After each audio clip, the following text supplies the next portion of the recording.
Jumpa kembali bersama tim dakwah PRBU di acara Bincang-Bincang. Kali ini saya bersama tim sudah berada di SMK Pangeran Antasari bersama Bapak Imam Rahmat.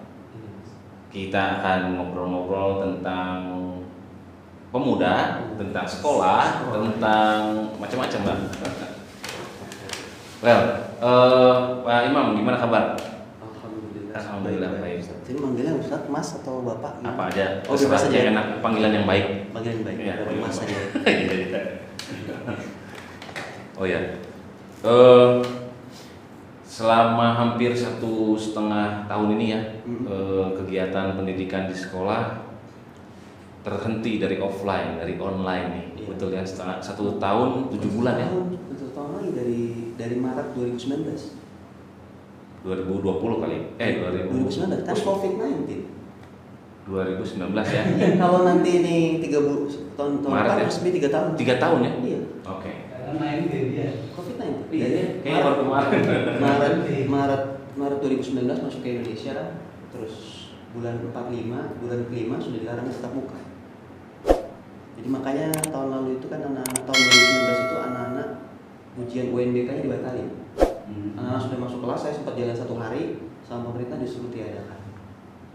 Baru UKK-nya ujian kompetensi keahlian itu kan bulan April kan ditiadakan juga karena COVID-19 itu. Berarti dari Maret itu sudah hitung aja. Maret 2020, Maret 2021. Bagi tahun depan insya Allah kalau 3 tahun. Makanya ada anak yang sampai lulus dia tidak tetap muka. Kan karena SMK kan 3 tahun. Iya, iya. Tapi kalau saya salah dikoreksi, seingat saya dari 2019. 2020. Karena seingat saya pulang umroh itu baru tahun 2020 langsung di lockdown 3 hari, 26 Maret. Ya, Tidak apa-apa, menurut Anda dari itu. enggak, anyway, Iya, ini iya. artinya dalam masa pandemi ini kegiatan tatap muka terhenti, artinya ada gap ya dari offline ke online itu kan ada celah gitu ya, Iya. ada perbedaan gitu. Apa sih kira-kira perbedaannya yang mencolok banget gitu? Sebenarnya kalau dipikir-pikir sih ini kayak missing generasi yang hilang lah ya. Karena kan terjadi perubahan di anak muda itu. Dalam artian kalau kita tetap muka, misalnya kita tetap muka nih, saya ketemu sama Mas Wisnu nih, ketemu kan kita tahu nih anak ini kayaknya sedih deh, kita tahu. Nah, tapi kan sekarang ini kita nggak bisa lihat anaknya, sedangkan kita harus memberikan materi pembelajaran. Pertama, perubahan yang paling signifikan itu adalah semua yang membentuk anak itu adalah namanya barangnya smartphone itu. Dia kan punya kuasa absolut memegang itu. Secara tidak langsung pandemi ini memberikan legitimasi kepada anak muda untuk memperoleh hak prerogatif dia memegang HP. Ya kan kenapa? Oh, pembelajarannya online mah harus beli HP. Padahal di awal itu pemerintah membagikan 2 kesempatan. Dikasih surat pernyataan anaknya mau daring apa luring. Luring itu luar jaringan. Daring itu dalam jaringan. Luring itu maksudnya dia bisa tetap ke sekolah tapi menghindari mematuhi protokol COVID. Oh, ada itu ya program itu. Ada pertama itu. Jadi misalnya gini, dari 1 kelas 36 orang tua dikasih surat pernyataan. Mana yang mau Anda pilih? Oh, kami maaf Pak, kami tidak bisa daring karena kami nggak punya HP. Oh, nggak apa-apa Bu. Berapa orang berarti dari kelas 5 orang? Sudah, berarti dia nanti sama gurunya diatur dengan sistematika luring. Datang ke sekolah, ambil tugasnya, kerjain, balikin lagi nanti dengan kesepakatan antara guru bersangkutan dengan difasilitasi wali kelas sama anak siswanya. Tapi ternyata ditangkap masyarakat sana ada pemaksaan seakan-akan harus dari dalam jaringan. Nah, itu kan membuat anak-anak akhirnya harus secara tidak serta-merta memaksa orang tuanya harus menyediakan HP. Padahal kita tahu HP itu tidak semua orang tua mampu. Nah, dengan adanya pandemi ini secara tidak langsung memberikan legitimasi kepada anak muda. Oh, punya hak prerogatif nih, pegang HP sekarang. Nah, sekarang harus kita lihat lagi HP itu kan ibarat mata pisau. Kita pakai buat apa dulu? Nah, itu kelemahannya ada di situ. Anak lebih banyak berinteraksi dengan HP. Dan HP itu kontennya saya perhatikan, maaf ya, kesini kontennya malah tidak edukatif. Karena kan kita lihat Seperti saya terus terang sebagai pendidik saya masuk di semua aplikasi karena saya harus tahu kenapa supaya kita nggak bisa dibohongin sama anak-anak. Cuma kendala yang lain kita suka terbius, kita terbawa. Yang anak-anak banyak gunakan kan TikTok misalnya, terus Bigo Live gitu anak-anak, terus main game-game, anime-anime yang pada dasarnya itu banyak nilai-nilai yang bertentangan dengan Islam dimasukin di situ. Contoh misalnya dengan adanya pandemi ini anak-anak sudah lebih banyak nonton tentang anime, terus komik-komik. Anime itu bukan semata-mata kayak kokos kita bilang. Tapi dalam situ ada nilai banyak yang mereka sampaikan, yaitu homo, juga sesama jenis, banyak nilai itu, pornografi, itu banyak banget. Dan itu tidak diketahui kebanyakan oleh orang tua yang mana bukan dalam arti tidak pandai, tapi memang bukan di generasinya orang tua itu pemahaman mereka tentang smartphone. Dengan HP di tangan itu membuat pola belajarnya berubah. Jadi anak-anak itu bergantung dengan HP dan kecenderungannya tidak mau istilahnya mager dengan apa-apa HP. Artinya ada gap sosialisasi dan komunikasi di sini ya. Itu. Sosialisasi komunikasi antara kemampuan dia untuk bersosialisasi dengan orang sangat kurang. Misalnya kita dulu kita jalan di Jakarta, kita duduk di stasiun, ketemu orang, Pak, apa kabar Pak, mau kemana? Terjadi kan kemampuan bersosialisasi. Bayangkan anak di rumah dimanjakan dengan teknologi, dimanjakan dengan wifi, semuanya di situ, bahkan sama pemerintah diakomodir dengan pulsa gratis. Jadi pemerintah tuh memberikan pulsa gratis untuk mereka belajar. Akhirnya mereka tetap di kamar aja. Nah, secara kebangsaan saya melihatnya, bayangin generasi kita benar-benar dibuat mager istilahnya, malas gerak ya. Jadi di kamar, karena fisiknya nggak ada pembelajaran olahraga, dia nggak ada interaksi apapun. Bayangin aja ya, kalau kita bisa dikungkum dengan tidak ada pembelajaran tetap muka, kemampuan bersosialisasi berkurang, terus ditambah dengan masuknya semua nilai bebas di HP-nya dia, dan bisa bayangkan jadi generasi yang menurut saya missing generasi. Bahkan kan saya lihat di beberapa media itu anak SD itu sudah kehilangan kemampuan membaca. Nah, dan kalau ini fatalnya untuk di tingkat SMK mereka kehilangan kemampuan sosialisasi. Bagaimana mereka mau melamar kerja? Bagaimana mereka mau masuk komunitas-komunitas baru seperti itu. Baik, komunikasi dan sosialisasi. Nah, dari pihak sekolah nih, terutama ya, bagaimana apa yang diinginkan sekolah nih selama masa luring ini bisa nyampe ke siswa, itu ada nggak teknik atau bagaimana gitu? Jadi seperti ini, kalau di masa pandemi harus dipahamin bahwa di sekolahan itu tidak semuanya orang mampu. Itu dulu Mas. Orang mampu. Nah, orang mampu ini berhubungan dengan apa? Adanya pengawasan orang tua di rumah. Misalnya gini, online nanti ya jam 8. Kalau di sekolah tinggal kita tes aja bahasanya lah misalnya. Masuk ke kelas gitu. Kalau di rumah berarti kami perlu bantuan namanya orang tua di rumah. Ketika orang tuanya di rumah, maaf aja mungkin kan kebanyakan apalagi pandemi ini banyak orang tua kehilangan pekerjaan, otomatis harus mencari hasilan. Akhirnya kan anak ini di rumah kebanyakan tidak dibimbing orang tuanya. Mereka bangun sendiri. Karena terbiasa dengan HP, mereka jadi kehidupannya malam. HP malam sampai begadang, paginya harus online jam 8, mereka belum bangun. Berarti kalau sudah di guru-guru itu makan, ayo bangun. Karena nggak bisa kami menjangkau ke semua rumah. Harus orang tuanya. Orang tuanya sudah kami pahamkan, Bu, Bapak, Ibu, sekolahnya bagus, orang tuanya nggak support, berantakan. Sekolahnya nggak support, orang tuanya bagus, berantakan juga. Apalagi sekolahnya bagus, orang tuanya support, pemerintah mengkondisikan, tercipta.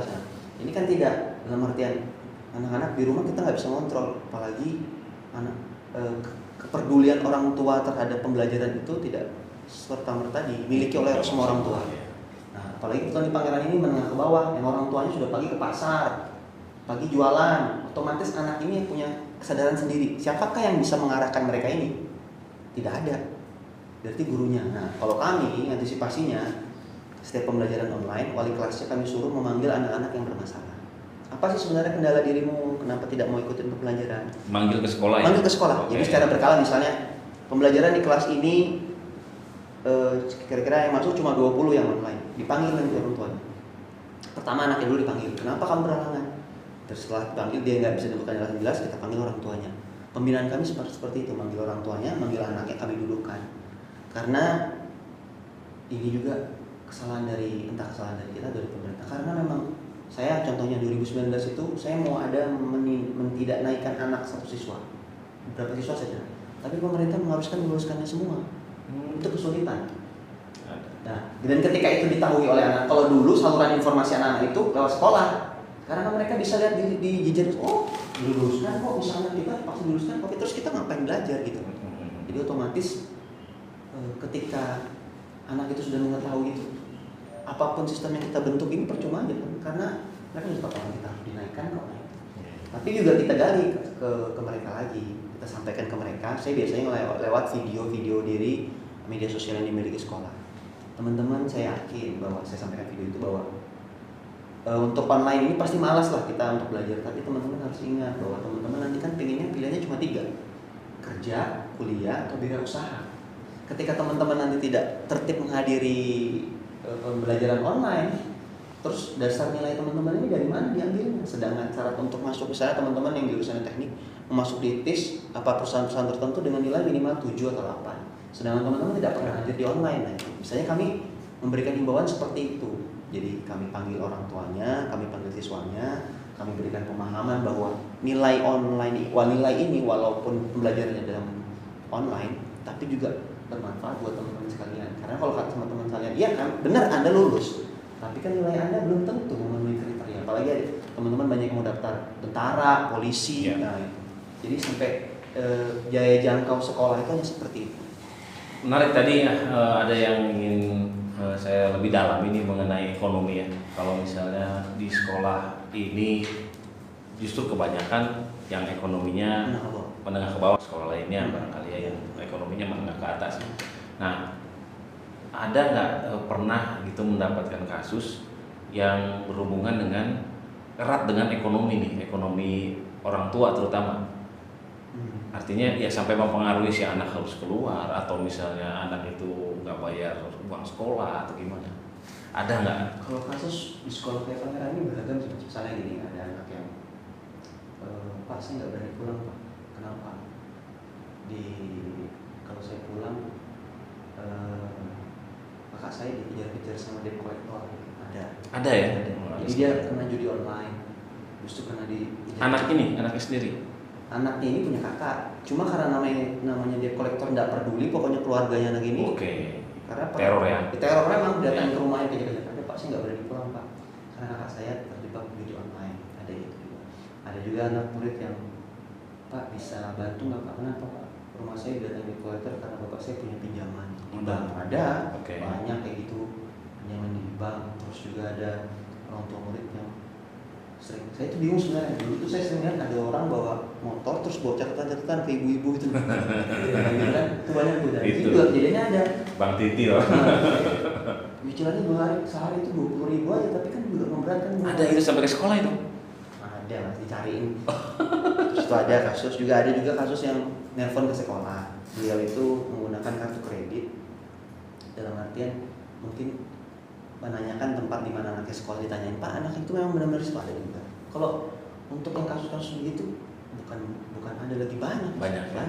Nah ini ada nggak sekolah punya strategi nggak atau punya cara nggak untuk menangani hal-hal seperti ini? Nah kalau sekolah ini kan kami kan sebenarnya terbatas, dalam artian pembinaan. Kayak terus terang ini saya ada pengalaman langsung betul dengan siswa saya sekarang jadi guru, karena memang dia terlibat sekeluarga, gitu ya maksudnya. Terlibat pinjaman online sekeluarga. Jadi bapaknya kerja di perusahaan toko alat besi gitu, ibunya jualan sayur, dan itu anak itu tuh di sekolahnya tuh diem gitu. Saya bilang kenapa kamu ya? Dia diem dan mau ngomong. Akhirnya pas saya ajak ngomong empat mata, menangis lah dia. Bahwa motor orang tuanya mau disita, itu rumahnya. Pokoknya intinya habis-habisan buat bayar hutang, karena ibunya ini ternyata ngambil pinjaman dengan sistem riba begitu, tidak ngomong ke bapaknya. Ternyata pinjamannya besar, dan sampai anak itu stres lah pokoknya kalau ada di rumah itu kayak dirongkrong orang gitu, ibunya dengan pinjamannya bukan satu aja berkat. Nah saya waktu itu kebetulan lagi getol-getolnya memang sama Pak Emil itu lagi di bebas riba itu, gitu, acara-acara itu. Nah anak-anak ini pada dasarnya hampir anak muda tidak bisa kita guruin. Ketika kita ngomong riba itu haram, harganya ini, mereka pasti nggak akan menolak. Kalau saya ngasih pemahamannya tidak seperti itu, saya selalu melihat efeknya dulu. Saya sampaikan, kenapa kamu gelisah? Misalnya, ini mas ada utang gitu, gimana caranya?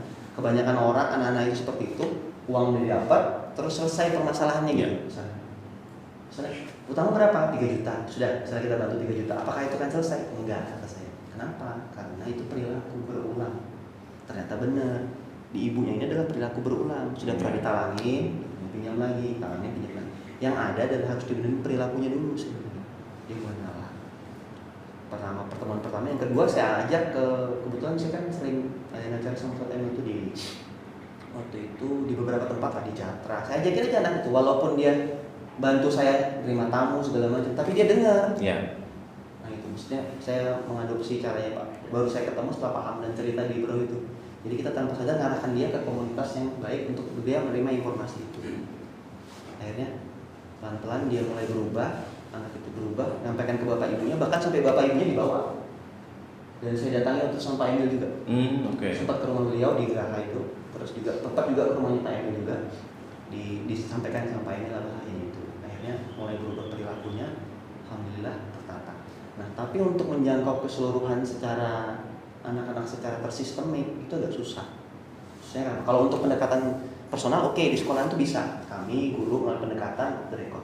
Tapi kalau melalui secara tersistemik itu agak susah. Belum bisa karena itu kan habit. Jadi di SMK itu gini, mereka masuk SMK pengennya cepat kerja. Begitu kerja dapat ditambang, pengen cepat motor kan. Punya motor, punya mobil, punya rumah, akhirnya mereka terjebak di situ. Nah, untuk menyampaikan pemahaman ini, ketika misalnya itu bisa diselipkan di program sekolah, sebenarnya kami pernah dulu buat program dulu itu. Yang ada kan yang sempat datang itu Pak Emil, Pak Edwin, Pak Indra, satu lagi yang Mas Moko ya datang.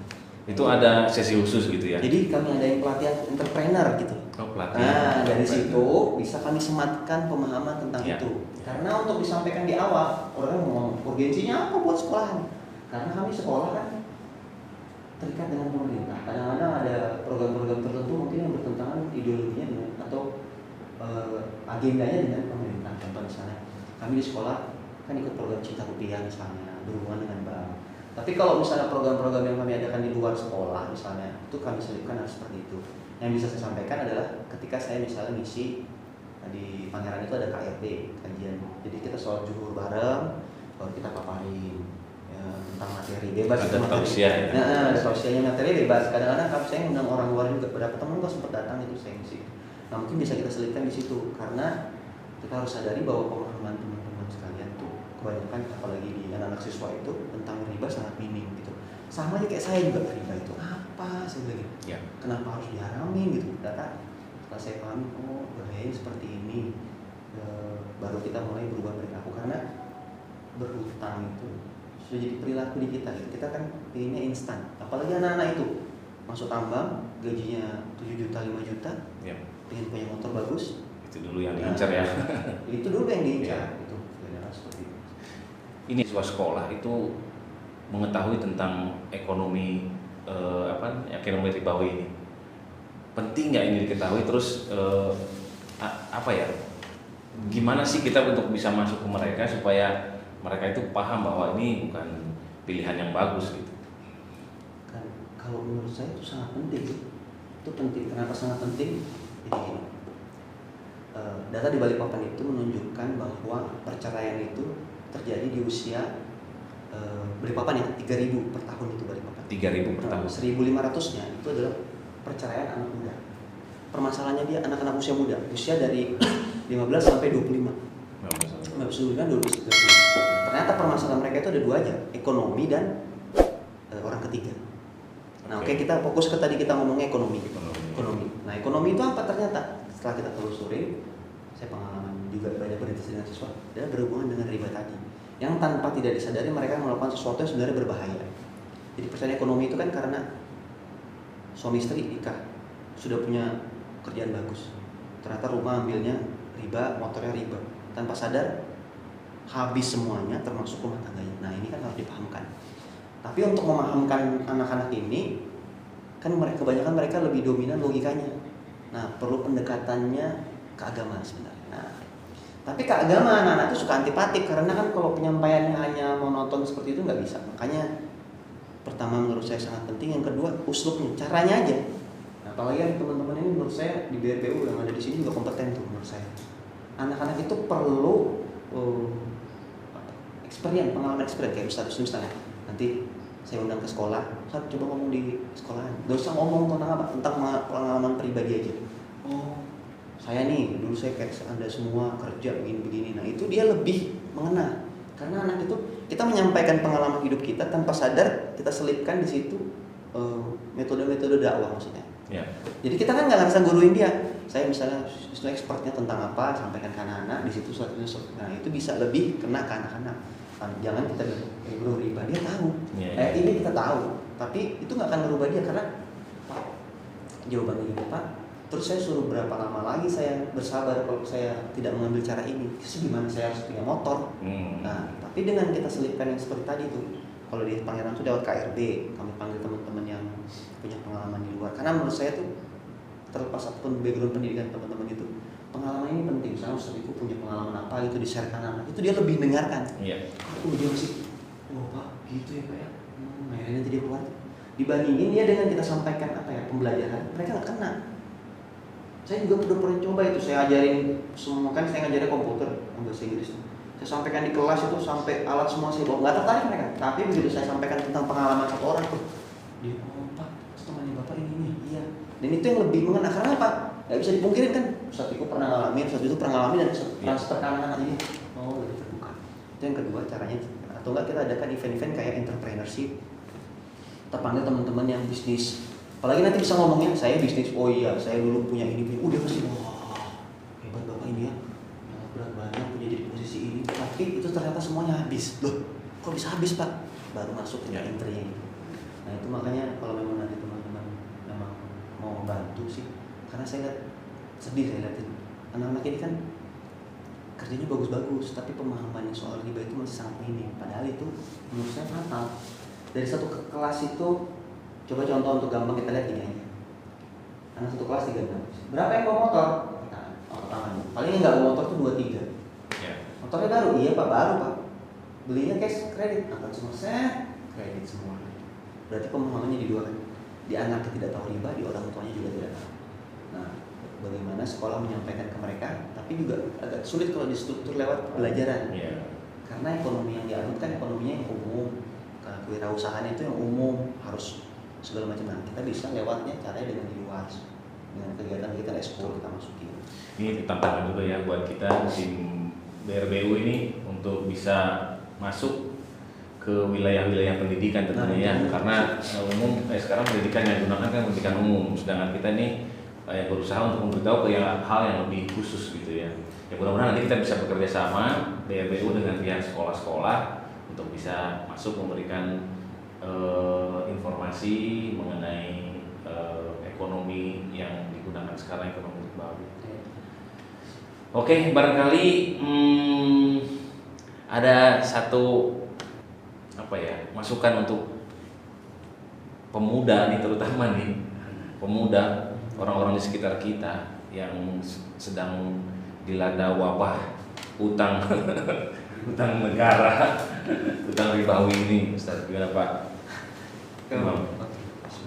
Kalau saya itu pengalaman gini, tantangan terberat kita di Kota Balikpapan itu adalah apa-apa tuh dia tuh soal material sih. Saya terus terang, saya pribadi saya nggak ada satupun cicilan riba lah maksudnya. Orang kan tergoda untuk ketika kita pengen rumah bagus, mobil bagus, harusnya kita lebih belajar dari orang tua kita dulu. Orang tua kita dulu filosofinya. Ibarat kalau kita mau nyemen itu, misalnya kita mau buat pagar 10 meter nih, kita kan nggak mungkin langsung nyemen 10 meter, yang ada ambruk. Sebenarnya itu filosofi itu nunjukin ketika sesuatu yang diperoleh dengan cara instan akan cepat ambruk. Kalau orang filosofi orang dulu kan punya tanah dulu, kecil batu batanya, ya kan. Kita berproses sesuai dengan kemampuan kita, gitu loh.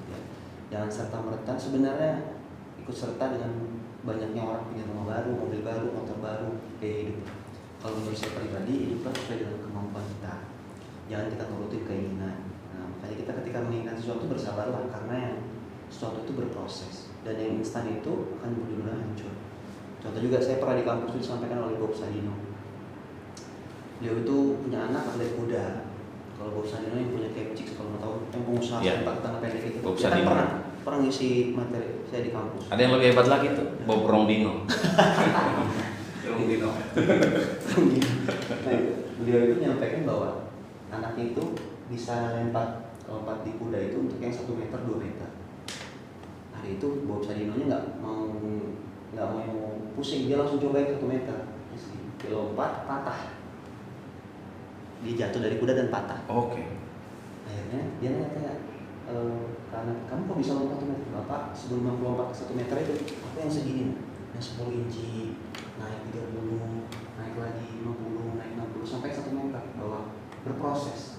Sedangkan Bapak instan, Bapak langsung 1 meter. Nah, sama juga dengan orang kalau mau riba. Kalau mau punya rumah, ya sabar, berproses menurut saya. Dan itu. Tapi kalau ngambil instan, ya risikonya patah tadi. Patah aja dengan risiko yang kita terima ketika kita mengambil sebuah riba. Iya. Dalam artian, hiduplah sesuai dengan kemampuan kita, jangan sesuai dengan kebutuhan kita, seperti itu. Iya. Dan penunggang kudanya tadi adalah Indira Sudiro. Enak ya?